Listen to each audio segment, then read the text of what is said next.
Сайн байцгаана уу? Прогресс сургуулийн нийгэм ухааны багш Баяр Тунгалаг миний бие оюуны зураглал хийх аргаар сурагчдыг хөгжүүлэх боломж туршлагаа танилцуулж байна.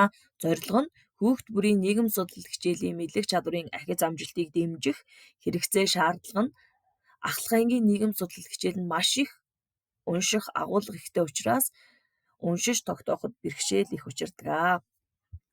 Хэрэгжүүлсэн үйл ажиллагаа нь Прогресс сургуулийн 10-ын А, Б, В ангийн сурагчдын нийгэм судлал хичээлд оюуны зураглал хийх аргыг 2022-оос 23 оны хичээлийн жилд туршилсан. Нийгэм судлал хичээлийн 6 бүлэг сэдвийн хүрээнд сурагчдаар оюуны зураглал хийлгэж ажилласан. Нийгэм судлал хичээлийн 1 бүлэг сэдвийг үзэж судалсны дараа сурагчдаар тухайн бүлэг сэдвээр үзсэн агуулгаас нэгийг нь ч орхигдуулалгүйгээр оюуны зураглал хийх даалгавар өгдөг. Чиний хийсэн оюуны зураглалыг энэ бүлэг сэдвийг үзэж судлаагүй хэн нэг нь үзээд шууд цогц мэдлэг мэдээлэл авсан байх ёстой гэдэг шаардлагыг сурагчдаа тавьж ажилладаг.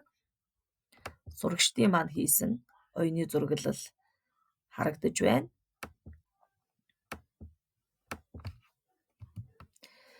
Оюуны зураглал нь дэлхий дээрх хамгийн сайн, хамгийн энгийн бичиж тэмдэглэх систем бөгөөд бүтээл цэцлэглэгийн зориулсан маш хүчрхэг хэрэгсэл юм.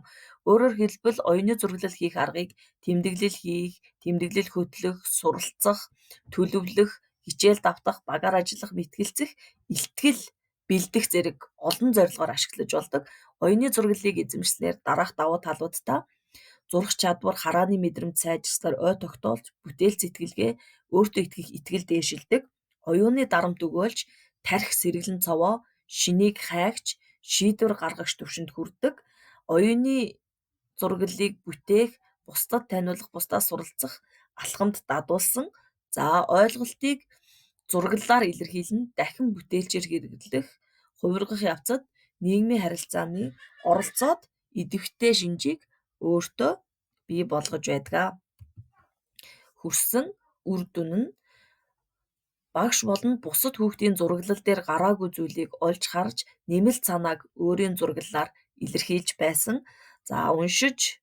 Уншсан зүйлээ оюуны зураглалын аргаар тэмдэглээд бусдад ярихад тухайн сэдвийг ойлгон тогтоож байгаа байдал илт сайжирсан.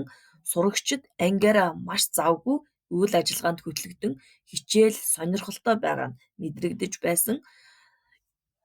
Оюуны зураглал ашигласны хамгийн гол үр дүн маань бүлэг сэдвийн шалгалтын дээр харагдаж байгаа. Оюуны зураглал хийсэн бүлэг сэдвийн шалгалтын үнэлгээ оюуны зураглал хийгээгүй бүлэг сэдвийн шалгалтын үнэлгээнээс 18-аас 31% илүү амжилттай байгаа нь энэ аргыг зайлшгүй туршиж хэрэгжүүлж байх ёстой юм байна гэдгийг харуулж байна. Баярлалаа та бүхэндээ.